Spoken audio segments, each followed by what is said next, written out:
After 5 weeks of deafness, I regained my hearing but didn't tell anyone. What my wife said to her mother when she thought I couldn't hear shocked me to my core. My name's Liam Carter, and until 5 weeks ago, my biggest problem was my wife complaining that I chew too loud. Real talk? She wasn't wrong. I'm an aggressive cereal eater. Cornflakes don't stand a chance in my vicinity. But here's the thing about irony. It's got this sick sense of humor that would make a stand-up comedian jealous. One bad slip on wet pavement outside our local Starbucks, the kind of fall that makes you question every life choice that led to that exact moment, and boom, the universe literally hit mute on my entire existence. The doctors threw around phrases like temporary hearing loss and inner ear trauma, like they were handing out participation trophies. They said it with this reassuring tone, like adding the word temporary somehow made waking up in a world of absolute silence less terrifying. Let me tell you something. There's nothing comforting about silence when you've been married to Haley Montgomery Carter for 3 years. That woman is expressive, dramatic, and has a personal vendetta against quiet moments. She's the kind of person who argues with GPS voices when they tell her to turn right. Excuse me, Siri, but I know there's traffic on Oak Street. She once had a full 15-minute debate with our Alexa about whether or not it was going to rain. The Alexa won, by the way. It rained.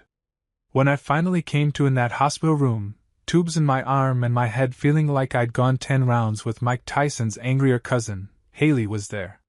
Her lips were moving at about 90 miles per hour, faster than a politician during election season trying to dodge questions about their scandal. Her hands were flying around like she was conducting an invisible orchestra, and her perfectly shaped eyebrows, which cost more than my monthly car payment to maintain, by the way, were doing that thing where they expressed about 14 different emotions simultaneously. But all I heard was static. White noise.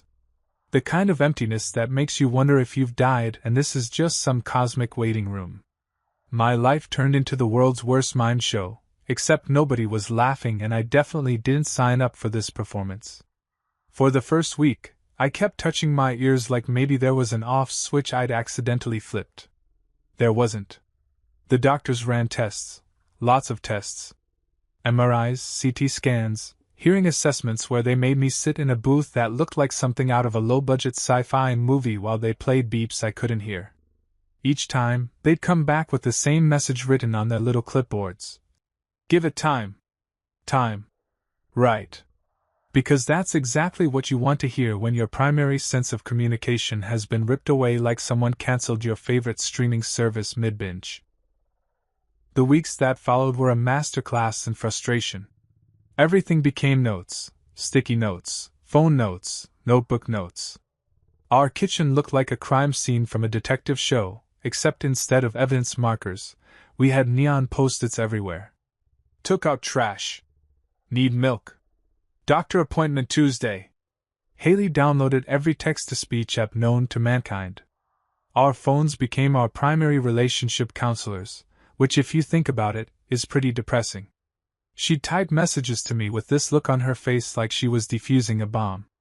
Then she started doing this thing, this absolutely maddening thing, where she talked to me super slowly, enunciating every word like I was an 80-year-old grandpa who'd forgotten his dentures and his brain cells. Liam. Do you want coffee? She'd mouth each word with exaggerated movements, and I swear her voice must have been at maximum volume because I could see the strain in her neck. Here's what she didn't understand. My ears didn't work, but my brain was just fine. Deaf doesn't equal dumb, but try explaining that through charades. The pity was the worst part. Oh man, the pity. Haley's friends would come over, her whole squad of Instagram-perfect suburbanites with their matching athleisure sets and their live, laugh, love philosophies, and they'd look at me like I was a wounded puppy at an animal shelter. They'd pat my shoulder with these sad smiles, and I could see them thinking, "Thank God that's not my husband." They'd bring casseroles, which in Midwest culture is apparently the universal solution to every tragedy. Lost your hearing? Here's a tuna noodle surprise. Your life falling apart? Try this green bean casserole.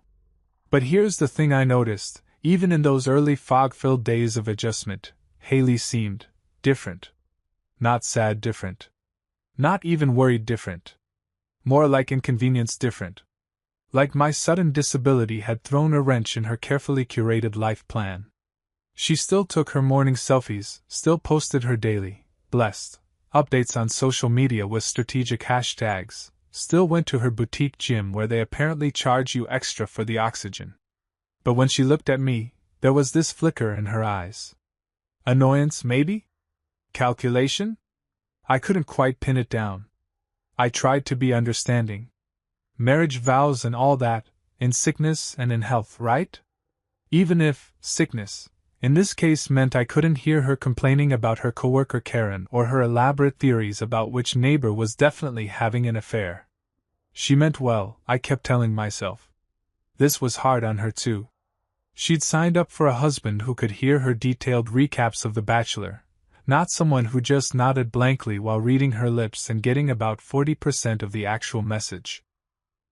Still, despite the communication barriers, the frustrated sighs, the way she'd sometimes throw her hands up and storm off when I misunderstood something, I believed she loved me. I really did.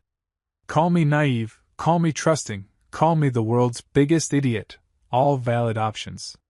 That belief, that fundamental trust in our marriage, in her commitment, in the us we built over 3 years together, that lasted about 5 weeks. 5 weeks and one accidentally overheard conversation too long. Well, overheard is generous considering what happened, but we'll get to that. Let's just say that when your hearing suddenly decides to make a comeback, it picks the absolute worst moments to reintroduce you to sound. And what I heard, what I finally, clearly, undeniably heard, that didn't just break my heart. It shattered every assumption I'd made about my marriage, my wife, and the person I thought I'd chosen to spend my life with. Turns out, silence isn't always the enemy. Sometimes, what breaks the silence is so much worse. The first week home from the hospital was pure, unfiltered chaos. Picture this: a grown man trying to navigate his own house like he's suddenly been dropped into a foreign country where nobody speaks his language, except the foreign country is suburban Ohio and the language barrier is just his busted eardrums. I was attempting to adapt to my new reality, while Haley acted like my disability was a personal inconvenience specifically designed to ruin her carefully constructed aesthetic. You know the type I'm talking about, the Instagram wife. Every corner of our house was photographed, filtered, and posted with captions like, "Love conquers all, 2 hearts, #married life, #blessed beyond measure, #myrock." While in actual reality, she was treating me like a malfunctioning appliance she couldn't return because she'd thrown away the receipt. I used to think her social media obsession was funny, endearing even. We'd laugh about her staging the same coffee cup photo 17 different ways to get the perfect morning vibe. Now it just felt hollow. She'd literally step over me, literally, physically step over my body if I was sitting on the floor trying to plug in my phone, to get the right angle for her lazy Sunday post.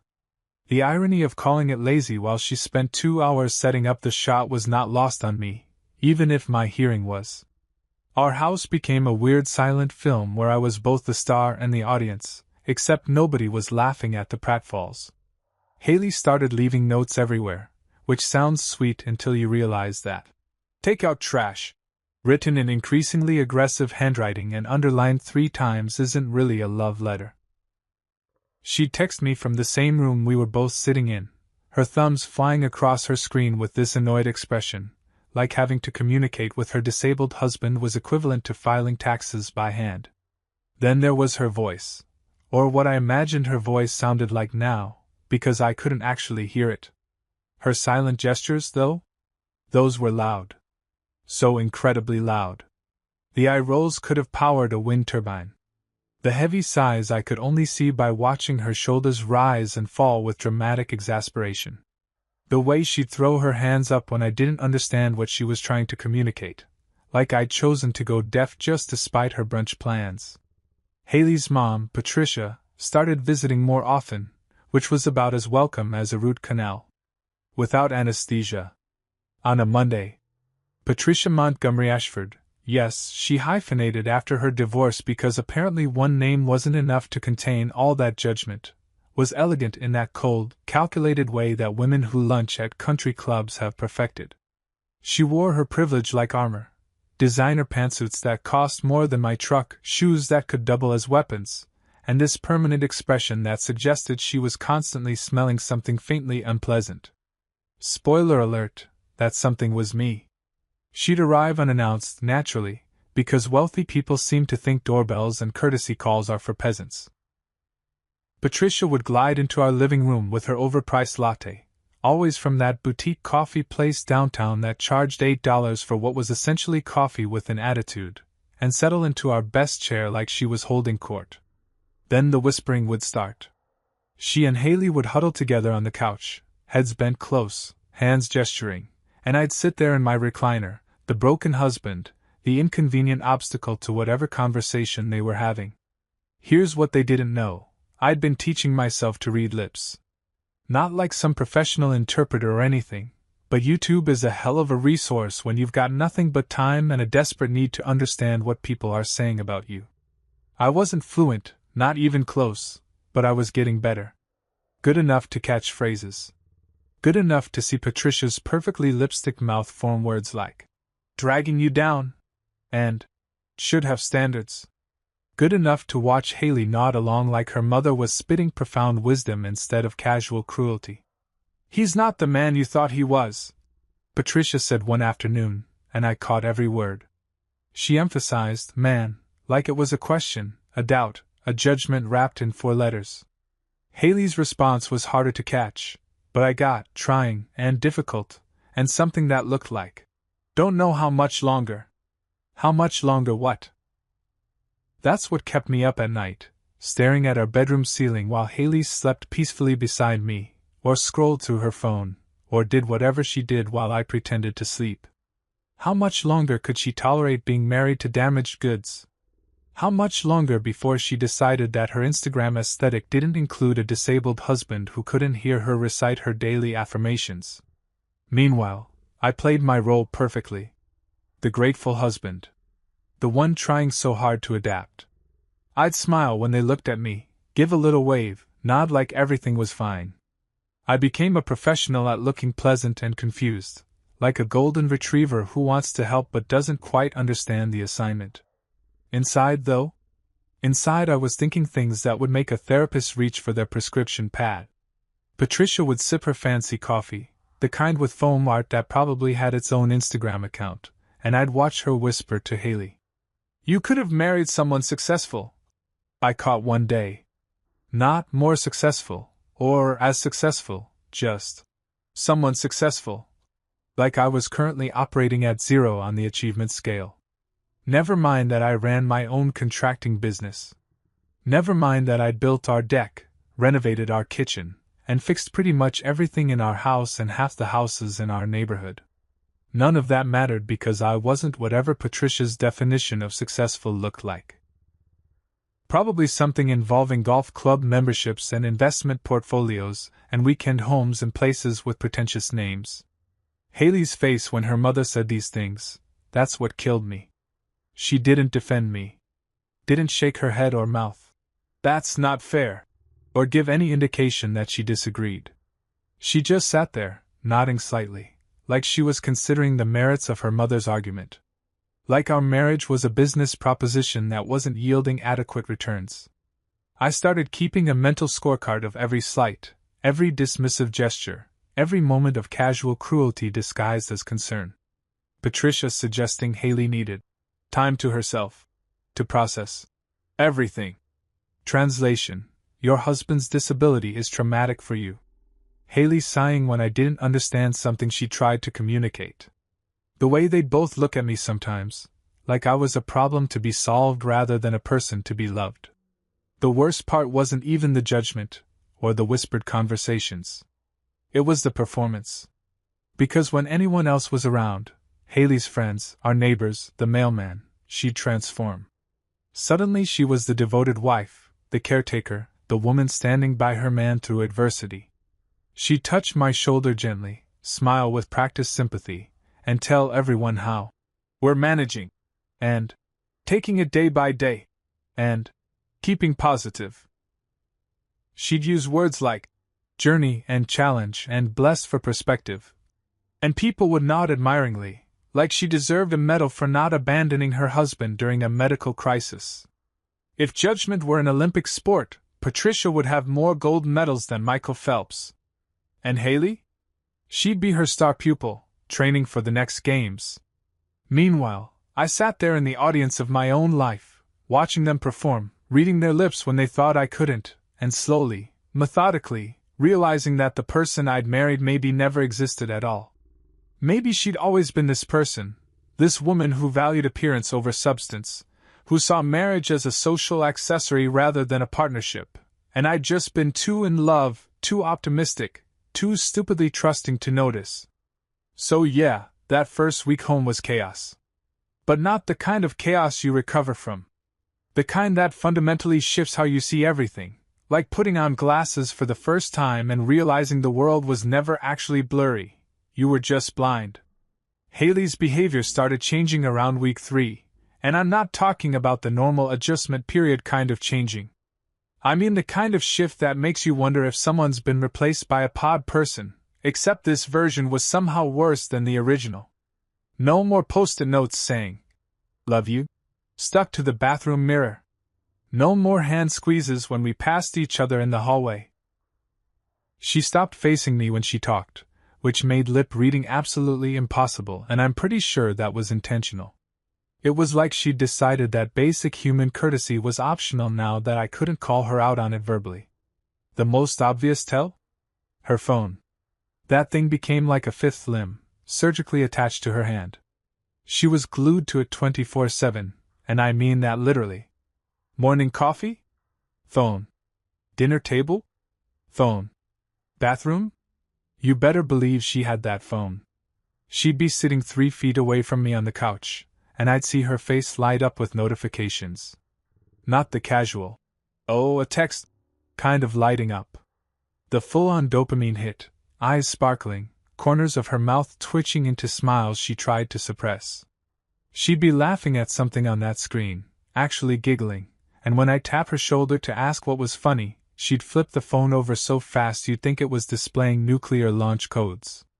"Just the girls," she'd mouth to me, waving dismissively. "Group chat." Right.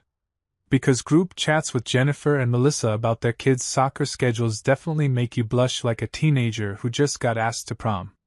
I wasn't born yesterday, and I definitely wasn't stupid, hearing loss or not. Either she'd found the world's most entertaining group of girlfriends, or there was a new contestant in her romantic reality show, and spoiler alert, it wasn't me. I started paying attention to patterns, because that's what you do when you can't hear but you can definitely see. Every evening around 8 p.m., like clockwork, she'd excuse herself. "Need to call my mom," she'd sign, or "work emergency," which was hilarious because Haley worked part-time at a boutique selling overpriced candles. What emergency? Did someone buy the wrong scent? Was there a lavender crisis I didn't know about? She'd disappear into our bedroom, close the door, and stay there for 30, 45 minutes sometimes. When she'd come back out, her cheeks would be flushed, her eyes bright, and she'd have this satisfied look like she just finished the best conversation of her life. That conversation definitely wasn't with me, in case you were wondering. Our conversations consisted of her typing, "Did you eat?" and me giving a thumbs up. Real romantic stuff. The kind of deep connection that makes marriage counselors weep with joy. Then came the perfume incident, and let me tell you, this is where things went from suspicious to, "Okay, we're definitely in affair territory now." It was a Tuesday night, I remember, because Tuesdays were trash night, and I'd just dragged our bins to the curb. I came back inside, still in my jacket, and Haley was in the kitchen doing her usual phone scrolling routine. I walked up behind her to grab a water from the fridge, and when I passed her, this scent hit me like a freight train. Now I've been married to this woman for 3 years. I know her perfume collection better than I know the periodic table. She's got her daytime casual scent, her evening out scent, her "I'm trying to impress someone" scent, and her It's Sunday and I don't care. Nonsense. This? This was none of those. This was something new, something expensive smelling, something that screamed, I'm trying really hard here. It was musky and sweet and definitely not from her usual rotation of flower-based fragrances that cost $40 at Macy's. I hugged her from behind, partly because I was still playing the devoted husband role, partly because I wanted to confirm what I was smelling. She tensed up immediately, like I'd caught her doing something wrong, which, let's be honest, I probably had. When she turned around, I pointed to my nose and then to her, the universal sign for, You smell different. She shrugged it off with this casual wave, her lips forming the words, Just trying something new. Then she added, Like it? With this fake smile that didn't reach her eyes. The smile that said, Please don't ask follow-up questions. Yeah, sure, Haley. You just randomly decided to upgrade your entire perfume game on a random Tuesday. That's totally normal behavior for someone who's been wearing the same Bath and Body Works scent since college. Here's what really got me. The perfume wasn't the only new thing. Her clothes started changing too. More effort, more style, more. I'm definitely dressing for someone. Energy. She'd always been put together. That Instagram aesthetic didn't maintain itself, but this was different. New lingerie started appearing in her drawers, the fancy kind with tags from stores I couldn't afford. Her gym sessions got longer. Her hair appointments more frequent. She was getting waxed, threaded, manicured, and pedicured like she was preparing for a photo shoot, except we had exactly 0 events on our calendar. Girls' night. She'd tell me when she'd come home at 11 p.m. on a Thursday, smelling like wine and that mysterious new perfume. Jennifer's birthday thing. When it definitely wasn't Jennifer's birthday because I'd seen Jennifer 3 days earlier at the grocery store, and she'd mentioned nothing about celebrations. The lies were piling up faster than our credit card bills, which, by the way, were also suddenly through the roof. Restaurants I'd never been to. Charges from hotels in the next town over. A lingerie store called Lace and Grace that sounded like it specialized in helping wives commit adultery in style. That's when I started the notebook. Small, black, leather-bound. I picked it up from the office supply store on one of my solo trips out of the house, the kind of trips I'd started taking more frequently because being home felt like living in a museum of my failed marriage. Every weird thing she did went in that notebook. Every unexplained absence, every suspicious charge, every time she came home smelling like guilt wrapped in designer fragrance. If Sherlock Holmes and a broken-hearted husband had a baby, and that baby was really petty and detail-oriented, that was me. I documented everything. March 15th, gone for 3 hours, said grocery shopping, came back with 1 bag of lettuce and lipstick smudged. March 18th, new charge at Winston Hotel, $347. We don't know anyone in Winston. March 22nd, laughed at phone for 10 minutes straight. Hit screen when I approached, claimed it was a meme. No one laughs at memes for 10 minutes. I kept that notebook in my truck, hidden under the driver's seat in a compartment I'd built myself. Because here's what I was learning: when you can't hear, you get real good at seeing. And what I was seeing was a woman who'd checked out of our marriage and was actively auditioning replacements. The perfume wasn't just perfume. It was evidence. The phone wasn't just a phone. It was a portal to whatever life she was building without me. And me? I was the obstacle she was trying to work around, the inconvenient husband who couldn't hear her lies but could definitely smell them. So yeah, suspicion doesn't even cover it. I was living with a stranger who wore my wife's face and spent my money and slept in my bed while clearly wishing she was somewhere else. The sweet smell wasn't perfume. It was betrayal, and it was everywhere. Patricia started visiting more often, and by more often, I mean she was practically living at our house. Always unannounced, naturally, because people with money seem to think that common courtesy is something poor people invented to feel important. She'd show up at 9 in the morning with her ridiculous coffee and her designer handbag that probably cost more than my monthly mortgage payment, letting herself in with the spare key Haley had given her without asking me. That spare key was supposed to be for emergencies, but apparently, I need to gossip about my son-in-law. Qualified as a crisis in Patricia's world. One afternoon, I was in the garage pretending to organize my tools but actually just hiding from the tension in my own house. Through the window, I could see them in the living room, Patricia perched on the edge of our couch like she was afraid the fabric might contaminate her $1,000 pants, and Haley sitting cross-legged across from her. Their heads were bent together in that conspiratorial way that makes your stomach drop even when you don't know what they're saying. But here's the thing, I was getting better at lip reading. A lot better. YouTube tutorials, practice with TV shows, and pure desperation had turned me into a decent amateur detective. I moved closer to the window, staying in the shadows of the garage where they couldn't see me. My heart was pounding so hard I could feel it in my throat. Patricia's lips moved, and I caught it clear as day. "He doesn't suspect anything," Haley responded, and I had to piece it together from the words I could make out. "Too trusting, always has been." Then Patricia laughed, that cold, champagne-sipping laugh that probably made waiters nervous. She said something else, and I caught the word, she, repeated twice. "She doesn't know, she's clueless." "Wait. She?" They were talking about someone else, some third person in whatever scheme they were cooking up. Except they kept glancing in my direction, toward the garage, and something clicked in my brain like a puzzle piece snapping into place. They were calling me she. Not because they thought I was a woman, but because they were talking about me like I wasn't even human enough to deserve a proper pronoun. I was just she. Some abstract problem they needed to solve, some obstacle in their way. My hands clenched around the wrench I was holding. "She's too trusting," Haley had said. Not he. Not Liam. Just she. Like I was a character in their story instead of a real person with feelings and a name, and a marriage that was apparently dissolving while I stood there watching through a garage window. Patricia leaned back, crossing her legs in that way wealthy women do when they're about to say something particularly cruel. Her mouth moved. "When are you going to?" And I lost the rest, but Haley's response was clear enough. She nodded, said something that looked like soon, and "Can't wait much longer." Can't wait for what? What were they planning? My mind raced through possibilities, each one worse than the last. Divorce? That seemed obvious, but the secrecy suggested something more.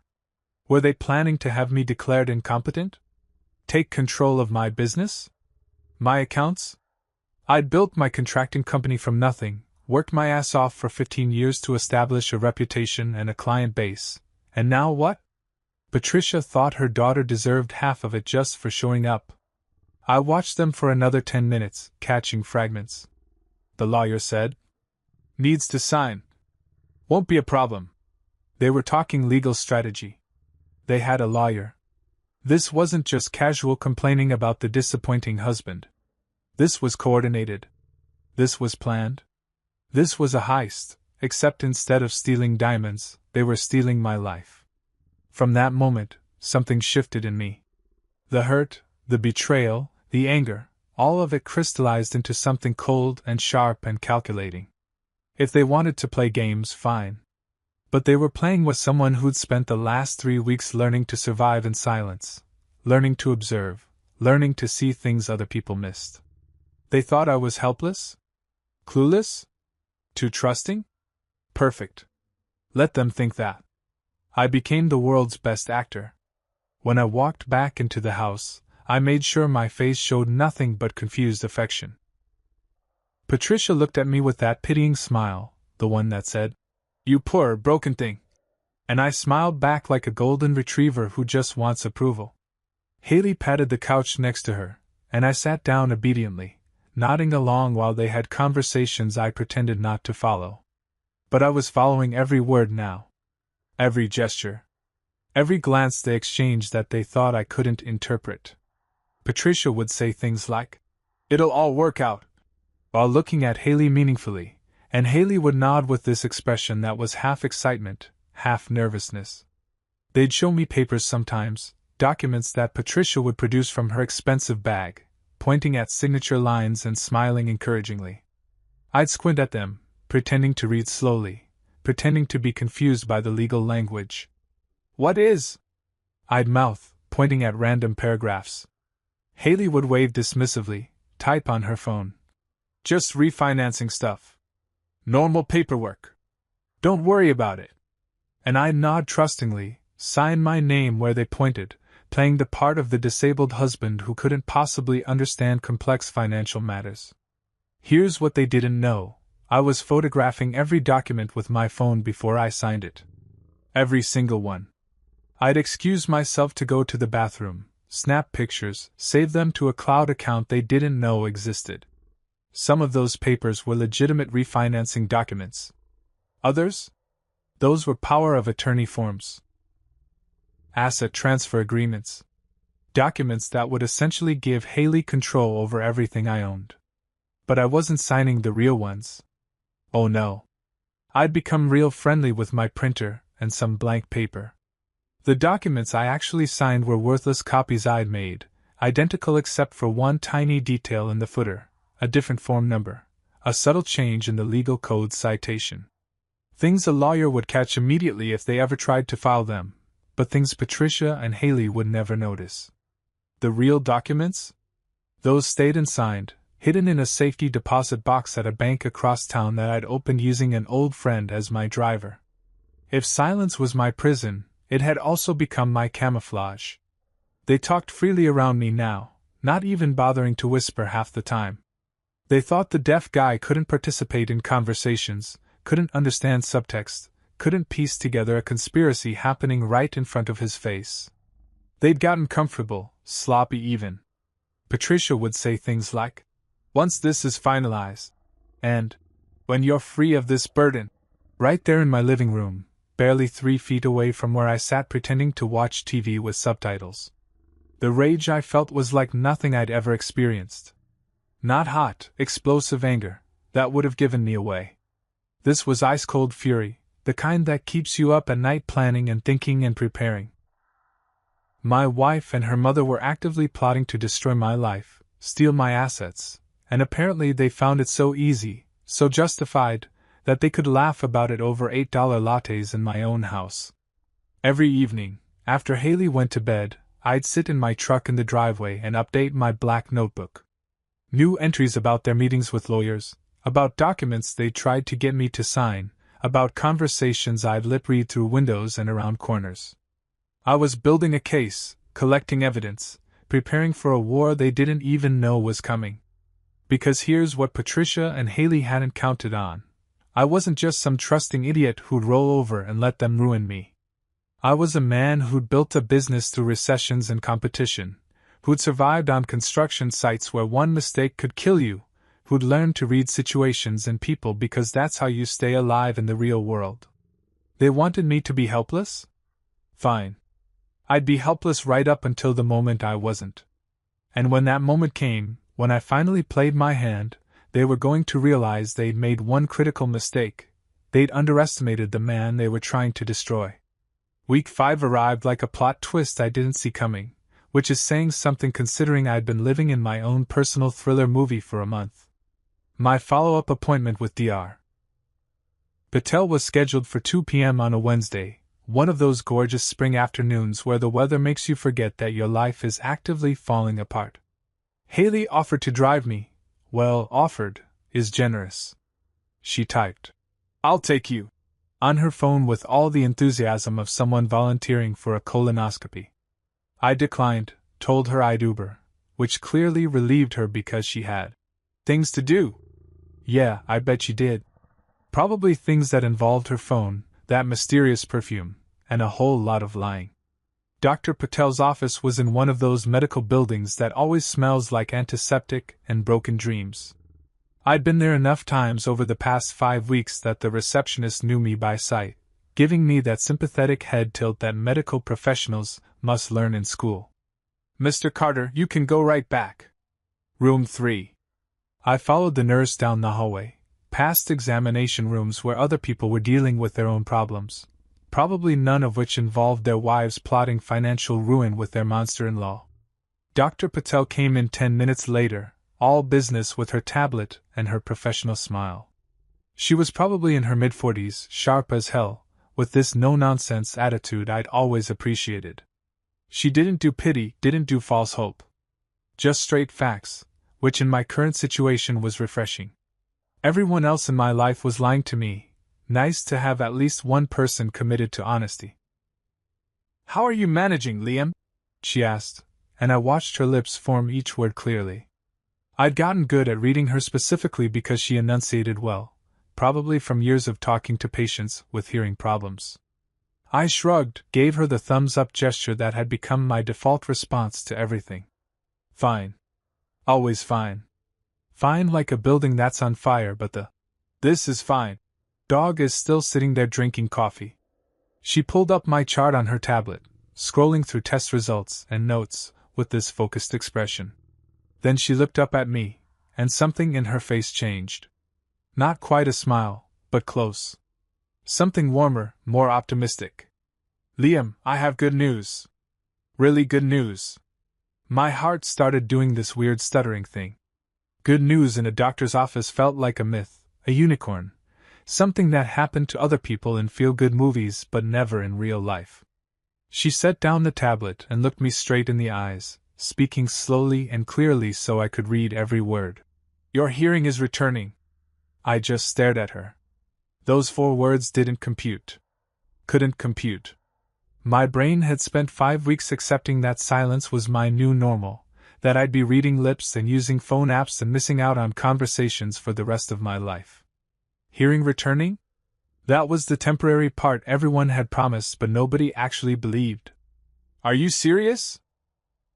I mouthed, probably looking like I'd just been told I'd won the lottery, which honestly wasn't that far off. Dr. Patel nodded, pulling out this tuning fork thing that I recognized from previous tests. "The inflammation in your inner ear has decreased significantly. The trauma is healing faster than we anticipated. I want to test your hearing now, see where we're at." What happened next felt like that scene in every movie where the deaf person hears for the first time, except this was real and I wasn't crying. I was too shocked to cry. Dr. Patel struck the tuning fork and held it near my right ear. Nothing at first, just a familiar void. Then, and I swear this moment is burned into my brain forever, I heard it. Faint, distant, like someone playing a note in another room, but there. Actually there. I heard that. I said out loud, and holy shit, I could hear my own voice. Muffled, weird, like listening to a recording of yourself that sounds wrong but is definitely you. I can hear my voice. Dr. Patel was grinning now, the kind of genuine smile doctors probably don't get to use often enough. "Your right ear is recovering faster than your left, but both are showing significant improvement. I'd estimate you're at about 40% capacity now, and it should continue improving over the next few weeks." She did more tests, playing sounds through headphones, making me identify tones and frequencies. Every beep I could hear, every word I could distinguish, felt like getting pieces of myself back. She pulled out her pen, clicked it a few times. I heard it. The click of a pen. Something so ordinary, so mundane, that I'd never appreciated it before. The fluorescent lights above us had this faint buzzing that apparently they'd always made. The air conditioning hummed. Her tablet made little notification sounds. The world wasn't silent anymore. "This is incredible," I said, and I could hear myself saying it, could hear the emotion in my own voice. "When will it be back completely?" "Hard to say exactly. Could be days, could be a few weeks. Everyone's different. But the trajectory looks excellent, Liam. You're healing." She paused, then added with a professional tone that couldn't quite hide her excitement. "Don't tell anyone yet. Give your ears time to adjust. Too much stimulation too fast could cause setbacks." And right then, right in that exact moment, a thought hit me like a sledgehammer wrapped in opportunity. She wanted me to keep quiet about my recovery. For medical reasons, sure, but the implications were so much bigger than audiology. If nobody knew my hearing was coming back, if Haley and Patricia thought I was still deaf, still helpless, still the clueless husband they could manipulate and scheme around. "Don't tell anyone?" I repeated, making sure I understood correctly. Dr. Patel nodded. Give it a week or two. Let your auditory system readjust gradually. You'll want to avoid loud noises, crowded places. Take it easy. Or, I thought, give my wife enough rope to hang herself with. Give her and her scheming mother enough confidence to get sloppy, to say things they shouldn't, to reveal the full extent of whatever they were planning. If they thought I still couldn't hear, they'd keep talking. Keep plotting. Keep digging their own graves deeper while I stood there with a shovel, pretending to be confused about what graves were for. I won't tell anyone. I promised Dr. Patel, and I meant it with every fiber of my being. Medical recovery, taking it slow, I understand completely. She walked me through care instructions, things to avoid, follow-up appointments. I heard every word, and each one felt like a gift. But more than that, each word felt like ammunition. I drove home in my truck with the windows down, and for the first time in 5 weeks, I could hear the wind. Traffic sounds. Other cars' radios bleeding through their windows. The world had volume again, and it was the most beautiful, terrible thing. When I got home, Haley was in the kitchen on her phone. Shocking, I know. She looked up when I walked in, and I made sure my face showed nothing. Just the same confused, dependent expression I'd been wearing for weeks. She typed on her phone. How was appointment? I gave her a thumbs up, shrugged like nothing had changed. She nodded, already looking back at her screen, already dismissing me. She had no idea that everything had changed.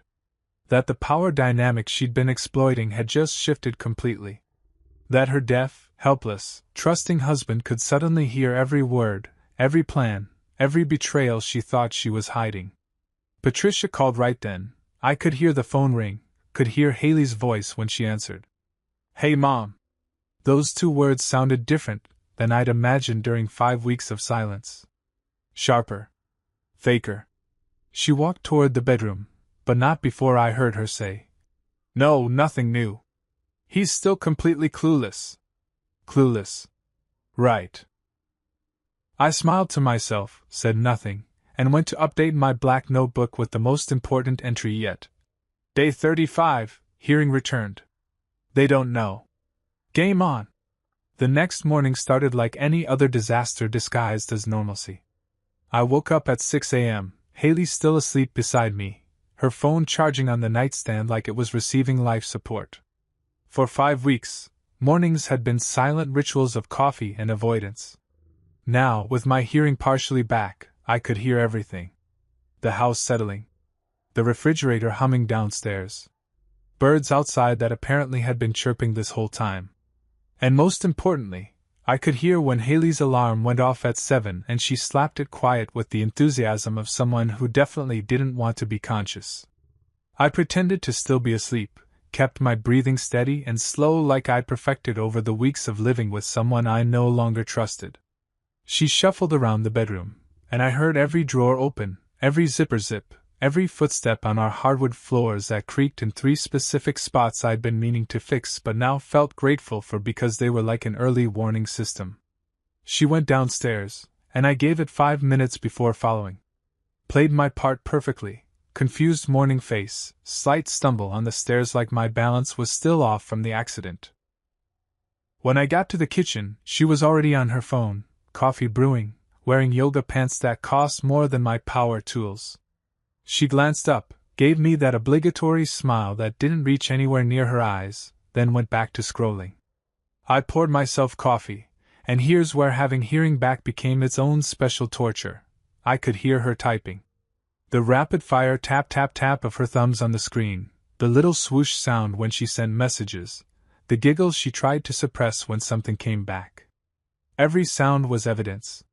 Every noise was confirmation that my wife was having a whole entire relationship with someone else right in front of me. Then her phone rang. Not buzzed, rang. Loud and clear, some pop song I vaguely recognized as her ringtone. She looked at the screen, and her whole face changed. Brightened. Excited. She glanced at me, probably to confirm I couldn't hear it, then answered. Hey, Mom, she said, and I heard every syllable crystal clear. She walked toward the living room, but she wasn't being careful about distance. Why would she? Her husband was deaf. Couldn't hear a thing. She settled onto the couch, and I stayed in the kitchen, positioned where I could hear but look occupied with my breakfast.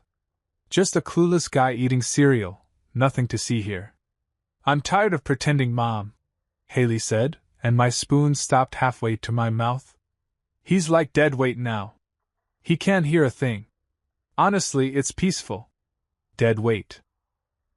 She called me dead weight. I'd built her that custom closet she'd begged for. Renovated our entire kitchen. Fixed her car more times than I could count. But sure, dead weight. That tracked. Patricia's voice came through the phone, tinny but audible if I focused. I told you not to marry him, sweetheart. You need someone who matches your lifestyle, not a handyman husband. Handyman husband. Like that was an insult.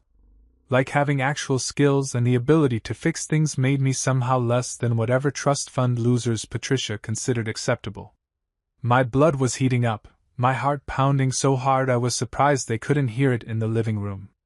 I know, Haley said, and she sounded tired. Defeated. Like being married to me was this enormous burden she'd been carrying.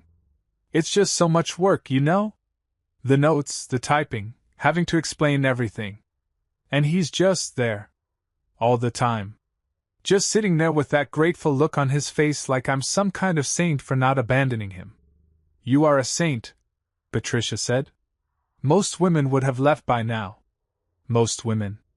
As if staying with your husband after an accident was some kind of heroic act deserving awards.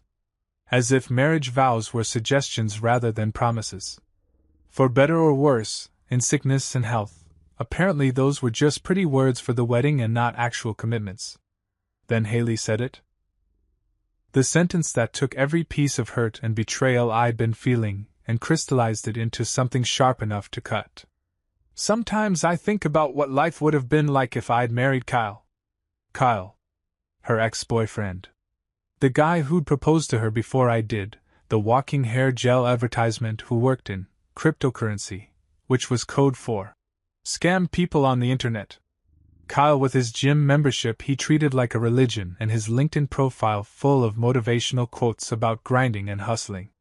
Kyle who'd cheated on her with her own cousin, but apparently that was a forgivable offense compared to the cardinal sin of losing your hearing in an accident. My hands gripped the edge of the counter so hard I thought the granite might crack. Life with Kyle.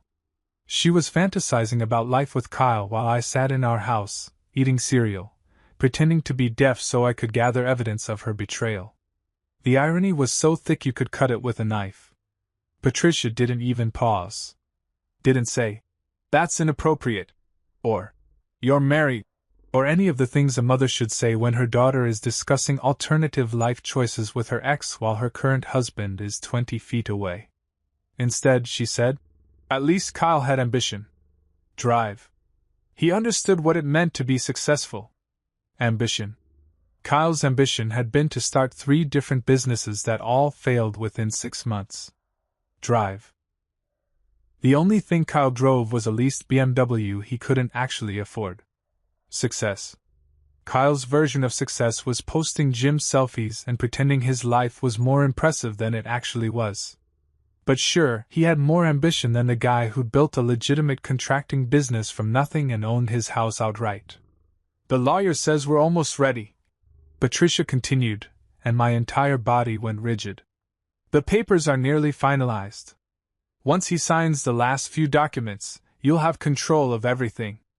The business, the accounts, the house. Then you can do what you need to do.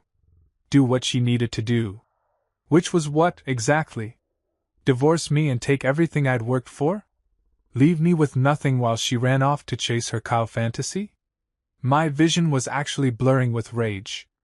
This wasn't just an affair. This wasn't just emotional betrayal. This was calculated, premeditated financial destruction with her mother as the architect and me as the clueless Mark who was supposed to just sign away his entire life. He trusts me completely, Haley said, and she actually laughed. Actually laughed. He signs whatever I put in front of him. Doesn't even read it properly. Just trusts that I have his best interests at heart. Past tense, sweetheart. Past tense. I trusted you. Before I heard you call me dead weight. Before I heard you fantasize about your scam artist ex. Before I heard you laughing about manipulating me with your sociopath mother. They talked for another 10 minutes, discussing timelines and logistics and lawyer meetings. They talked about selling the house, splitting assets, how much my business was worth, and whether they should try to take it all or settle for half. They discussed me like I was a problem to be solved, an obstacle to be removed, a thing rather than a person. And through it all, I stood there in my kitchen, listening to my marriage disintegrate in real time while my coffee got cold.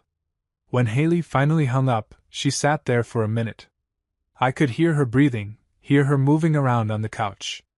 Then she got up and walked back to the kitchen with this smile plastered on her face, the mask firmly back in place. She held up her phone, typed, "Want to go out for lunch later?" I looked at her standing there, pretending to be the caring wife, and something inside me went completely cold. Not angry cold. Strategic cold. The kind of cold that makes good decisions instead of emotional ones. I smiled, nodded, gave her the thumbs up. "Sure, honey. Let's go to lunch. Let's keep pretending everything is fine while you plot to destroy my life with your mother. Let's keep playing this game where you think you're the only one who knows the rules." She seemed satisfied, went back to her phone, probably texting Kyle or her lawyer or whoever else was on her betrayal speed dial.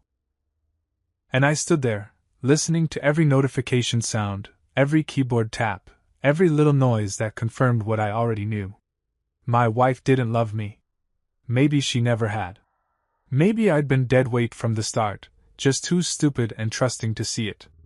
But I saw it now. Heard it now. Understood it with perfect, painful clarity. And I was going to make absolutely sure she regretted ever thinking I was someone she could destroy.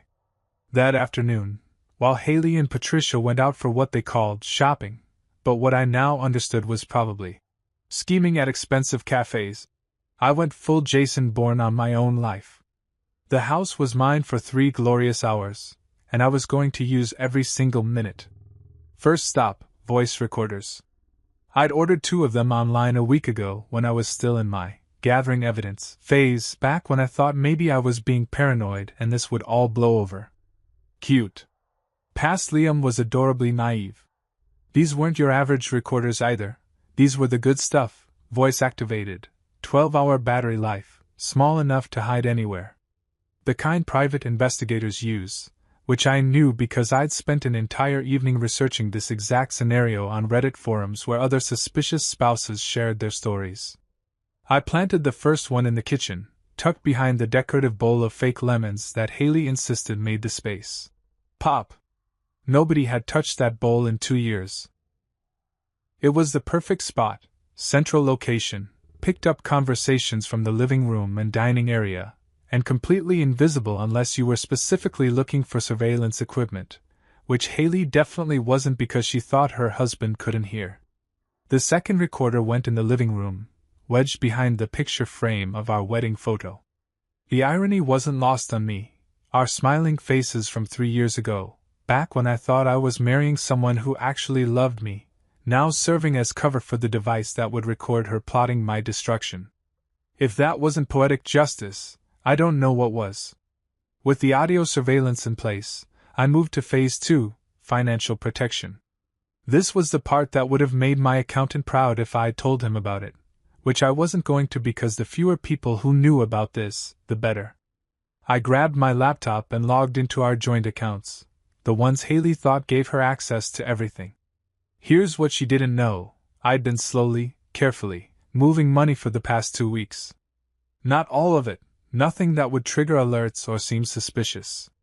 Just gradual transfers to a new account I'd opened at a completely different bank across town, one that existed solely under my name with paperwork Haley had never seen. Every time she went out, every time she was in the shower, every time she was glued to her phone texting whoever the hell she was texting, I'd transfer another couple thousand. 500 here, 2,000 there. Small enough to blend in with regular expenses, large enough that I was building a substantial safety net. Our joint checking account that used to have $43,000? Now it had about 12,000. The rest was in an account at First National under LC Holdings, a small LLC I'd registered using my friend Derek as the initial point of contact. Derek, who ran a construction supply company and owed me about 17 favors, had been happy to help when I'd explained I needed some financial privacy, without going into details. Good guy, Derek. Didn't ask questions, didn't judge, just did the paperwork.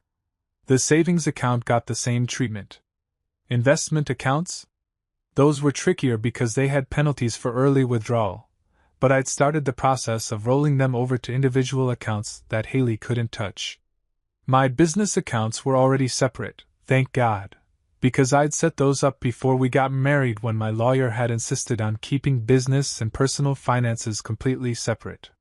Future Liam owed past Liam's lawyer a very expensive bottle of whiskey.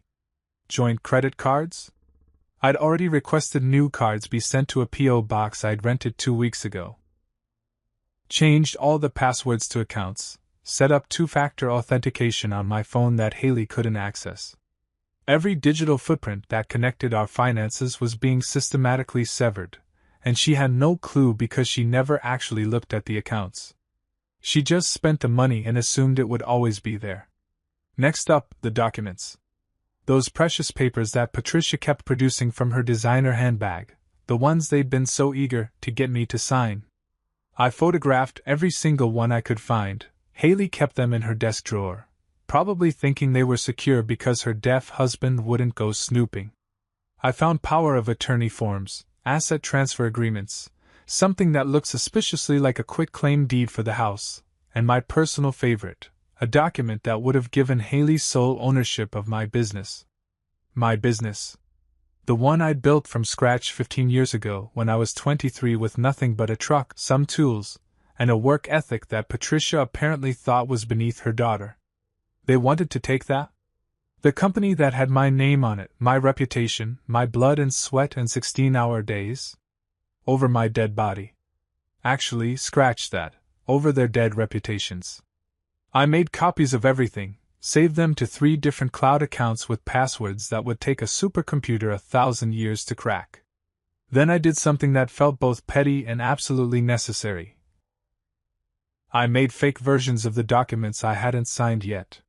Same format, same fonts, same everything except for tiny details in the legal code citations that would make them completely invalid if anyone tried to file them. The real genius move? I'd already signed some of these fake documents weeks ago when I'd first gotten suspicious. When Haley thought she was watching me sign over my power of attorney, I was actually signing a worthless piece of paper that looked identical but had Form 2847B instead of Form 2847A in the footer. Would a lawyer catch it? Immediately. Would Haley or Patricia notice? Not a chance. They were too busy congratulating themselves on their manipulation skills to actually verify the documents were legitimate. I spent another hour going through Haley's desk, looking for anything else that might be useful. Found printed emails from someone named Kyle_crypto. Oh, look who's back in the picture. The emails were exactly what you'd expect. Lots of, I miss you, and we should have never broken up. And my personal favorite, your husband sounds like a loser. Kyle, buddy, at least this loser owns his house. Pretty sure you're still in that studio apartment your parents are helping you pay for. There were also printed texts between Haley and Patricia, which was weird because who prints texts? Apparently people planning to use them as evidence in divorce proceedings, that's who. They detailed their whole strategy. Wait until Liam signs everything. File for divorce citing irreconcilable differences. Take the house and the business. Leave him with whatever scraps the lawyer couldn't claim. There was even a timeline. They were aiming for next month. 4 weeks from now, they planned to drop the bomb. I photographed all of it. Every email, every text, every scheming little note Patricia had written in her pretentious handwriting about maximizing asset recovery. The evidence folder on my phone was getting thick, and I was getting angrier. But it was controlled anger now, the useful kind. The kind that makes you strategic instead of stupid. By the time I heard Haley's car pull into the driveway 3 hours later, everything was back exactly where I'd found it. The recorders were hidden and running. The money was moved. The documents were copied and the fakes were in place. I was sitting on the couch watching TV with subtitles on, looking for all the world like the helpless, clueless husband who'd spent the afternoon doing absolutely nothing productive. Haley came in loaded with shopping bags from stores I couldn't afford even during my best months. She was glowing, happy, probably high on the excitement of spending money she thought she was about to have unlimited access to. She showed me her purchases: clothes, shoes, some decorative thing for the bathroom that cost $200 and looked like something you'd find at a garage sale. I smiled and nodded, gave her encouraging thumbs up, played the supportive husband role one more time. She had no idea that while she was out shopping for her post-divorce wardrobe, I'd been systematically dismantling her entire plan. That every word she'd spoken this morning was recorded and backed up in multiple locations. That her fake signed documents were worthless. That the money she thought she'd be getting was already gone, legally transferred to accounts she didn't know existed. If Haley thought she was playing chess while I played checkers, she was about to find out we weren't even playing the same game. She was playing chess. I was playing four-dimensional psychological warfare, and I'd already won 3 moves ago. She just didn't know it yet. That night, lying in bed next to her while she scrolled through her phone, probably texting Kyle about their future together, I listened to everything. Every notification, every typing sound, every little digital noise that confirmed my wife had checked out of our marriage. And I smiled in the darkness, because tomorrow I'd check the recordings, gather more evidence, tighten the net a little more. Let her think she was winning. Villains always get a standing ovation before the curtain falls, and Haley's curtain call was coming real soon. The next evening, Haley decided to cook dinner, and by cook, I mean she ordered takeout from that overpriced Italian place downtown and transferred it onto our wedding china like she'd spent hours slaving over a hot stove. I watched her plate the pasta with this concentrated expression, arranging basil leaves like she was competing on some cooking show. The performance was almost impressive. She even turned on the stove for a few minutes to make the kitchen smell like something had actually been prepared here. "Dinner's ready," she said, her voice carrying that fake cheerfulness I'd become intimately familiar with. I could hear every syllable now, every forced note of enthusiasm. My hearing was probably at 60% capacity, good enough to catch conversations, phone calls, and all the lies that came with them. I sat down at the table, and she served me with this smile that would have fooled me 6 weeks ago. Would have made me think I had a caring wife who gave a damn about anything other than my bank account. She'd even lit candles, the expensive ones from her boutique that smelled like autumn harvest or whatever marketing nonsense they called it. "Mom thinks we should renovate," she said, twirling pasta on her fork with practiced elegance. She'd taken those etiquette classes Patricia insisted on, learned to eat like she was at a country club even though she'd grown up solidly middle class in a suburb where the biggest controversy was whose lawn looked better. I watched her lips form the words, pretended I was reading them instead of hearing them clearly. "She thinks we could get great value if we updated the kitchen and bathrooms. Maybe sell the house, move somewhere new. Fresh start, you know? Fresh start. Right. More like fresh bank account after she liquidated everything I owned." I nodded slowly, gave her my best confused but trusting expression, mouthed the word "okay" like I was considering it, like I thought this was actually about home improvement and not about converting my assets into cash she could split with her lawyer. "You trust me, right?" she asked, reaching across the table to squeeze my hand. Her touch felt like ice despite the warmth of her skin. "I just want what's best for us. For our future. Our future. The one that apparently involved Kyle and his cryptocurrency schemes. The future where I was supposed to be left with nothing while she rode off into the sunset with her trust fund wannabe ex-boyfriend." I squeezed her hand back, smiled like an idiot, played my role perfectly. Her phone rang mid-dinner, Patricia's name lighting up the screen. Haley glanced at me, checking if I could hear it, which of course she thought I couldn't, then answered without even excusing herself. "Hey, Mom," she said, not bothering to leave the table because why would she? Her deaf husband was right there, completely oblivious, no threat whatsoever.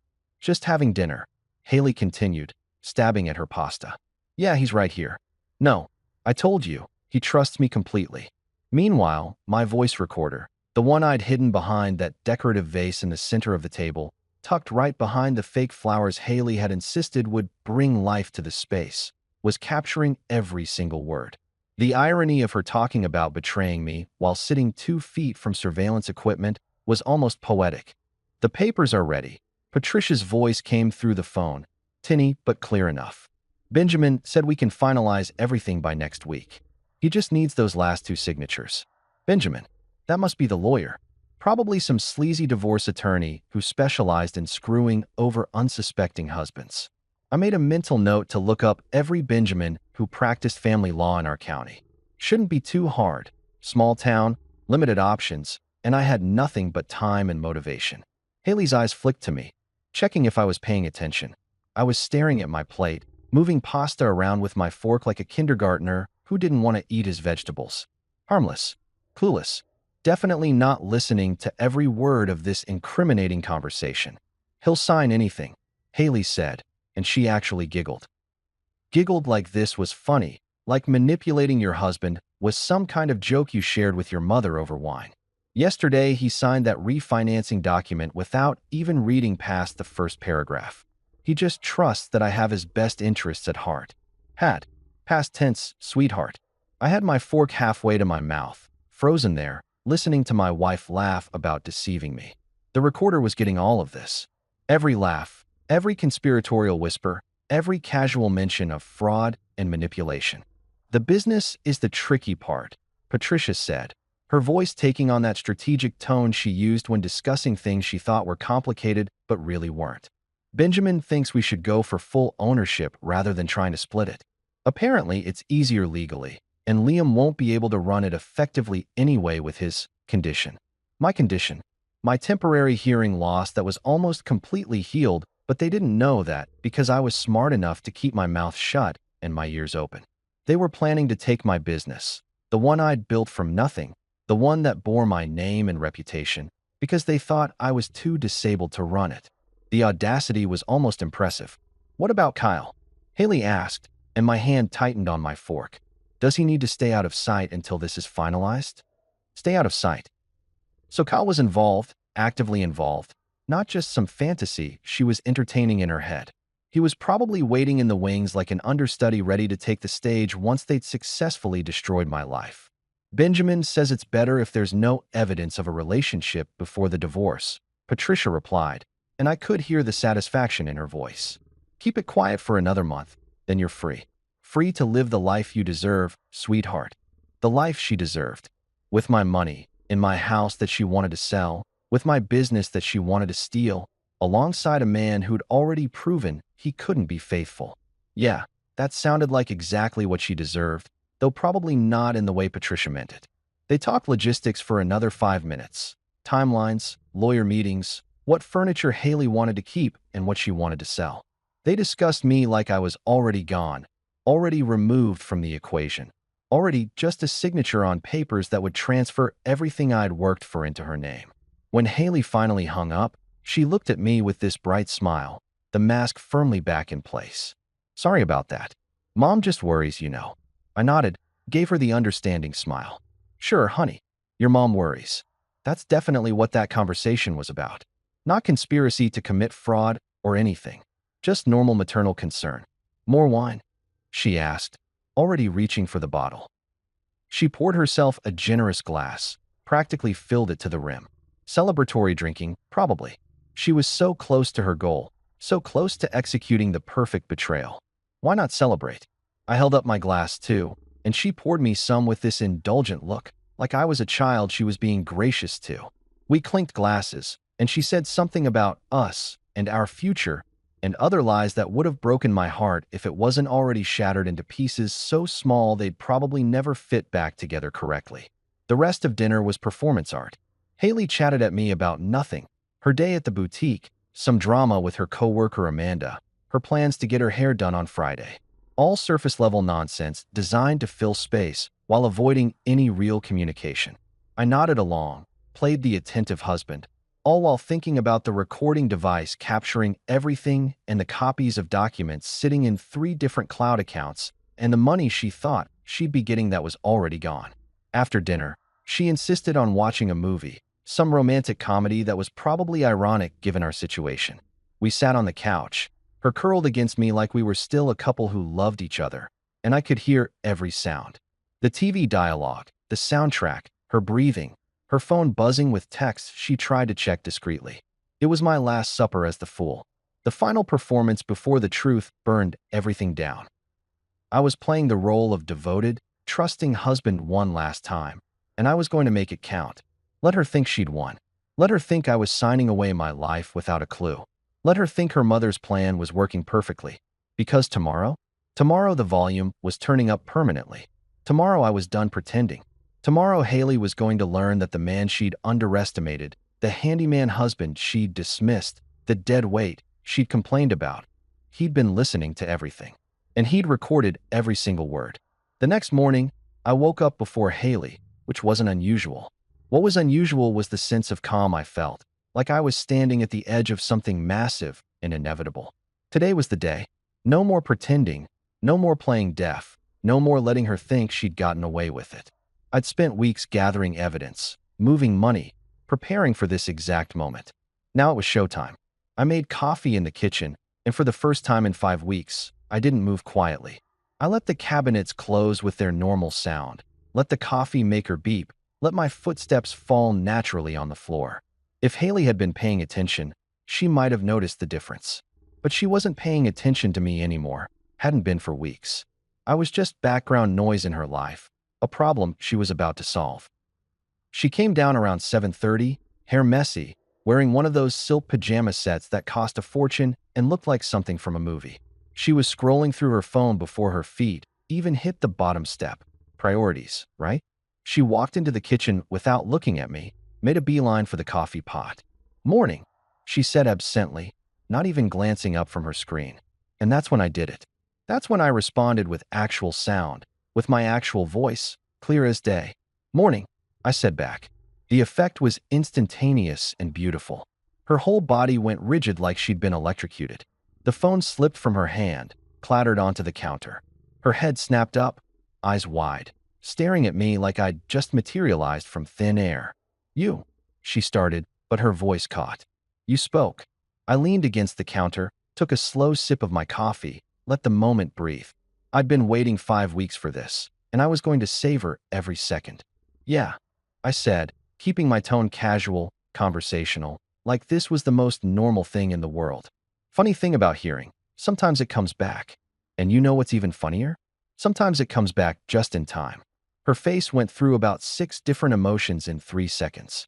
Confusion, realization, panic, and finally this sickly pale color like all the blood had drained straight to her feet.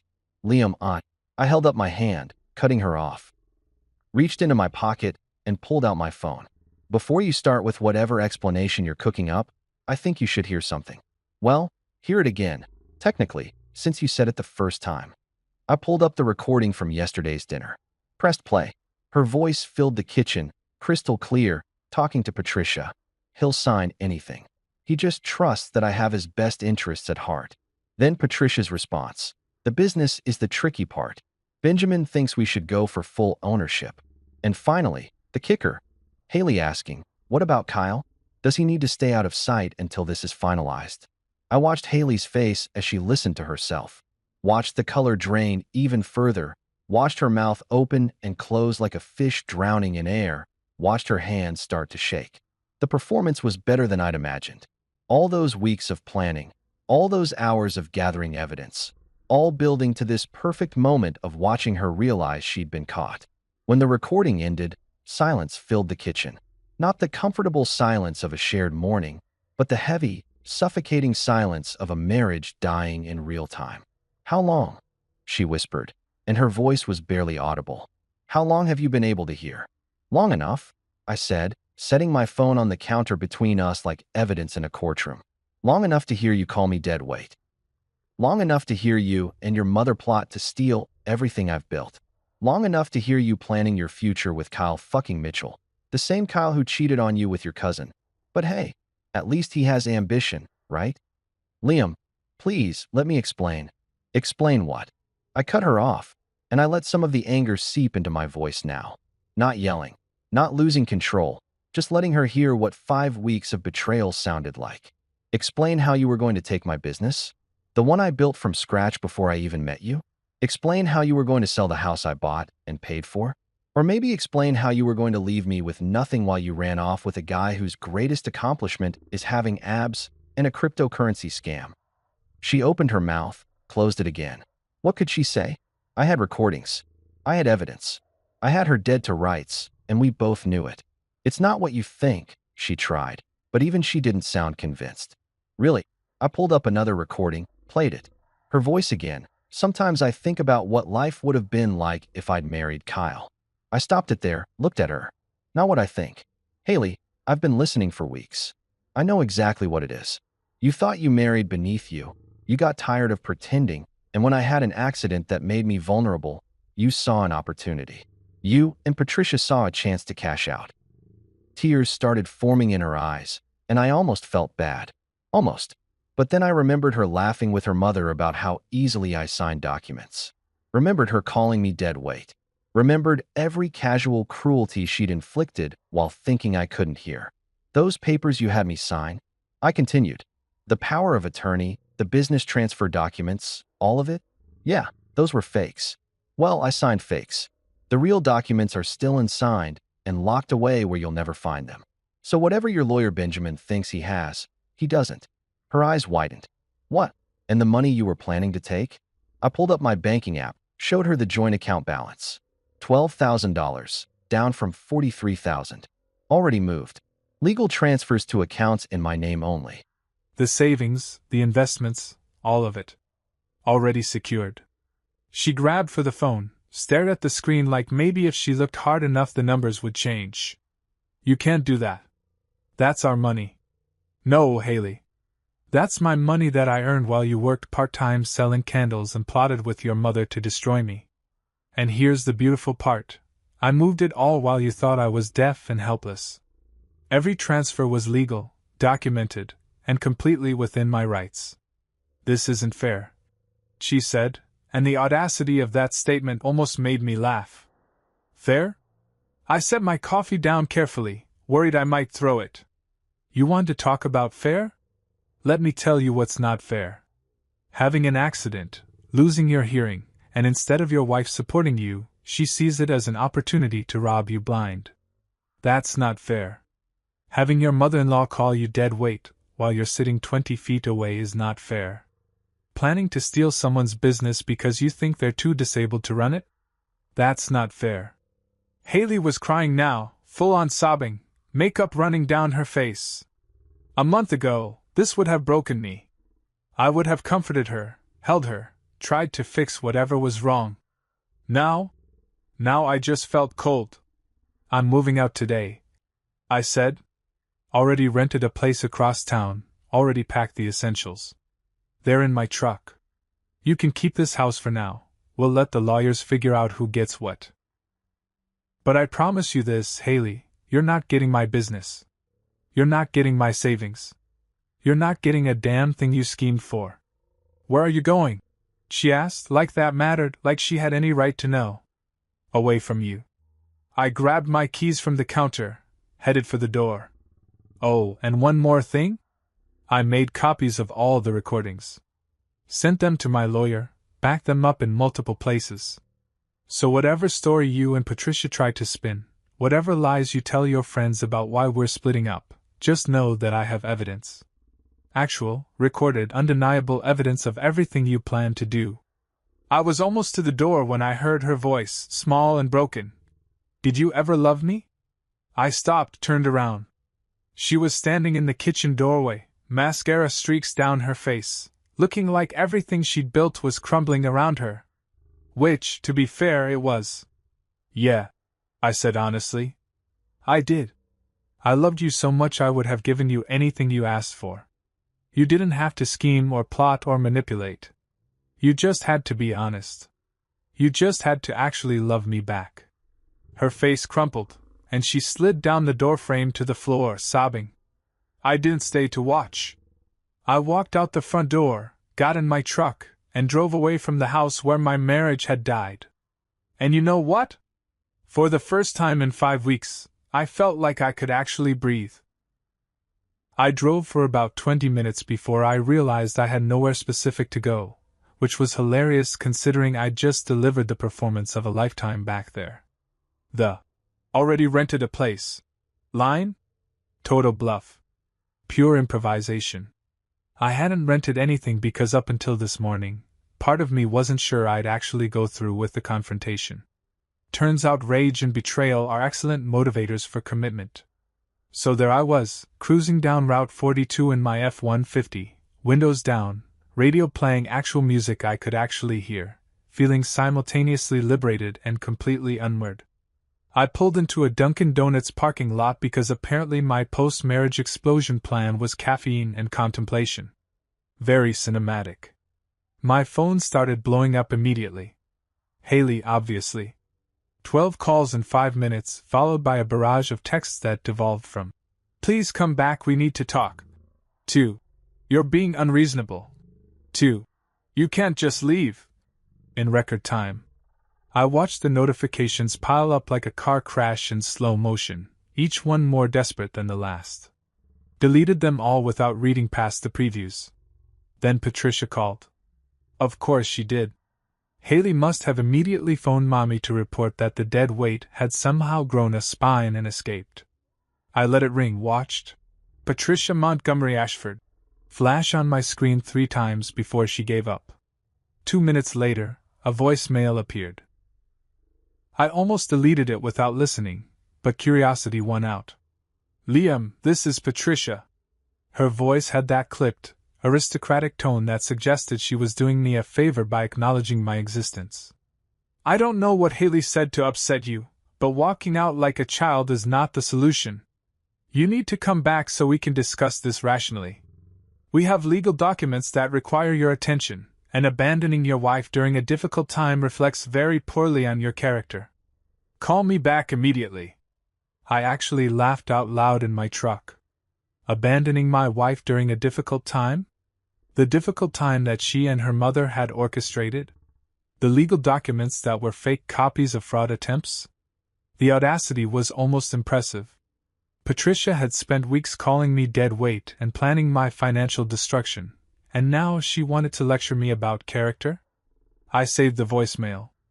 Added it to my evidence folder, right alongside the recordings of Haley and Patricia plotting. My lawyer was going to have a field day with this stuff. Speaking of lawyers, I needed one. A real one, not whatever scam artist Benjamin was. I pulled up Google, searched "divorce attorney near me," and started scrolling through reviews. Found a woman named Rebecca Chin with a 5-star rating and reviews that used words like aggressive, thorough, and doesn't mess around. Perfect. I called her office right there in the Dunkin' Donuts parking lot. "Chin Legal Group, this is Stephanie." "Hi, I need to speak with Rebecca Chin about a divorce case. It's urgent. Ms. Chin is with a client right now. Can I take your information and have her call you back?" I gave Stephanie my details, emphasized the urgency, mentioned that I had recorded evidence of fraud attempts and financial manipulation. That got her attention. "Hold on, let me see if Ms. Chin can spare 5 minutes." 3 minutes later, Rebecca Chin was on the line. She had one of those voices that sounded like she'd seen everything and wasn't impressed by any of it. "Mr. Carter, Stephanie says you have recordings?" "Hours of them. My wife and her mother plotting to steal my business, take my assets, forge documents. All recorded without their knowledge over the past week." "Were you in the room when these conversations happened?" "Yes. In my own house." "Why?" "Then the recordings are legal. Ohio is a one-party consent state. If you're part of the conversation or present in your own home, you can record without permission." "This is good. Very good. How soon can you come to my office?" "How about now?" Rebecca laughed, and it wasn't a kind laugh. It was the laugh of someone who enjoyed her job a little too much, which in my situation was exactly what I needed. "I like your energy. Come in at 2 p.m. Bring everything you have, recordings, bank statements, documents, all of it. We're going to bury them." I hung up feeling something close to hope for the first time in weeks. At 1:30, I was sitting in Rebecca Chen's office, which was decorated in a style I'd call successful intimidation. Diplomas on the walls, leather furniture, a massive desk that looked like it had witnessed 1,000 marriages die. Rebecca herself was mid-40s, impeccably dressed, with sharp eyes that missed nothing. I spent 90 minutes walking her through everything: the accident, the hearing loss, the suspicious behavior, the overheard conversations, the recordings, the fake documents, the financial transfers. She listened to the audio files, reviewed my evidence folder, examined the fake documents I'd created, and by the end of it, she was smiling like a shark who'd just spotted dinner. "This is one of the most well-documented cases I've seen in 20 years," she said. "Your wife and her mother essentially handed you a gift-wrapped divorce settlement in your favor. They attempted to defraud you, which we can prove. They plotted to steal marital and separate property, which we can prove. They engaged in infidelity planning, which won't matter for the divorce in Ohio since it's no fault, but it'll matter in the court of public opinion. What about the business? Your business is separate property. You established it before the marriage, kept separate accounts, and have clear documentation. She has no claim to it, especially not after attempting fraud. The house is trickier since you bought it before marriage, but both lived in it. We might have to negotiate there, but given her behavior, I'm confident we can arrange something favorable. And the money I moved?" Rebecca waved her hand dismissively. "All legal. You transferred your own funds from joint accounts you had every right to access. Nothing she can do about it. In fact, her attempts to manipulate you into signing over assets works in your favor. Shows bad faith." We spent another hour planning strategy. Rebecca explained that Ohio's divorce process typically took 9 to 12 months, but given the circumstances, we could probably expedite it. She'd file paperwork by the end of the week, citing irreconcilable differences and requesting immediate temporary orders to prevent Haley from accessing or selling any marital property. "One more thing," Rebecca said as I was leaving. "Expect her to play victim. Expect tears, expect her to tell everyone you abandoned her. Expect her mother to launch a social media campaign about what a terrible husband you were. Don't engage. Don't respond. Don't defend yourself publicly. Let the courts handle it. Trust me, I'm done engaging." I left Rebecca's office feeling like I'd just hired a professional hitman, except instead of taking out people, she took out bad marriages. Worth every penny of her $400 an hour fee. My phone had continued exploding throughout the meeting. More calls from Haley, now interspersed with texts from her friends, Jennifer, Melissa, the whole Instagram crew, asking if I was okay and could we talk. Interesting how quickly Haley had mobilized her social network. I ignored them all. What I didn't ignore was the text from my buddy Derek. "Dude, what's happening?